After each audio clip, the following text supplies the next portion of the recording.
Spring training marks the start of a new season in Major League Baseball. This year, it also marks the next step for women in the sport.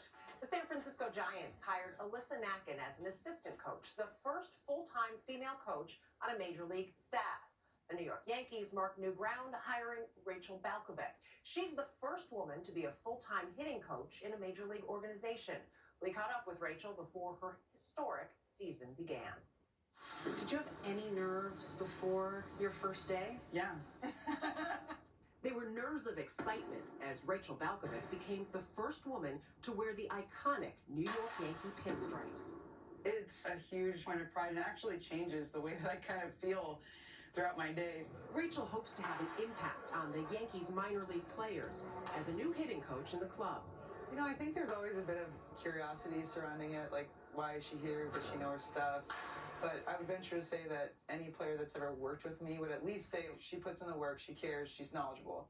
That knowledge includes 2 master's degrees in human movement science.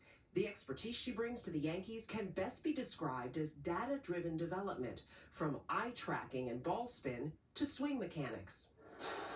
Yankees hitting coordinator Dylan Lawson wanted Rachel on his team. Selfishly, she makes me as a coach better. Lawson first met Rachel 4 years ago when she worked as a minor league strength coach for the Houston Astros. I think it's pretty clear when someone is elite at their job, they stand out. SOA! She's overqualified for almost every job that she's ever had. She's just that good. But having the goods and a competitive resume wasn't enough to land Rachel a coaching job in a man's sport when she first started looking. I applied to 8 to 10 jobs, and it just was like crickets. Finally, one team called and said they wanted to hire her. Then something changed. He was like, Rachel, I'm really sorry. I want to be honest with you, though. We can't hire you, and it's because you're a woman. And I just was shocked. First of all, you know, that's illegal. He said, well, it gets worse. And I was like, how could this possibly get worse? He said, you know, I also called around to all the other people that I knew had positions open, and they also said the same thing. And this was a major league organization. Yeah. Do you want to say who, or you? Oh, absolutely not. No. He tried to help me. And this is 2013. Yeah. This isn't the 60s.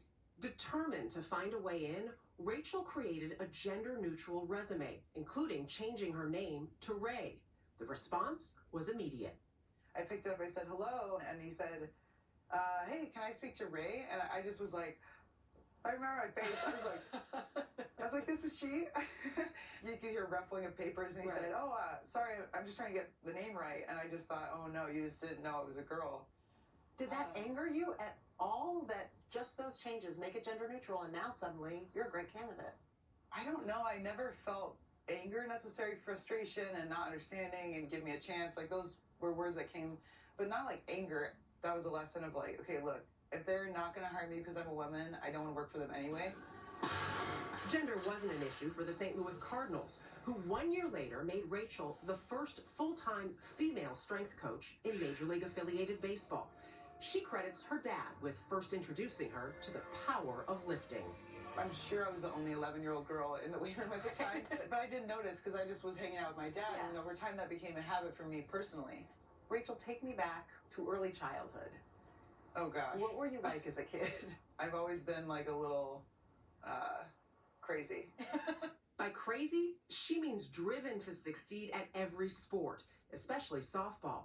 But in college, Rachel began to struggle with anxiety on the field, finding solace in the weight room. I wanted to play professional softball. I was physically probably going to be able to do that, but just mentally I was a mess. So pretty quickly I had thought about being a strength and conditioning coach, and it led to me sitting here with you. You know, somehow this crazy journey has led to me sitting here.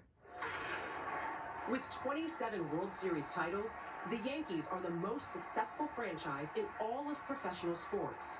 If you're a part of history and tradition, then you have to look to the future. You have to be part of the future.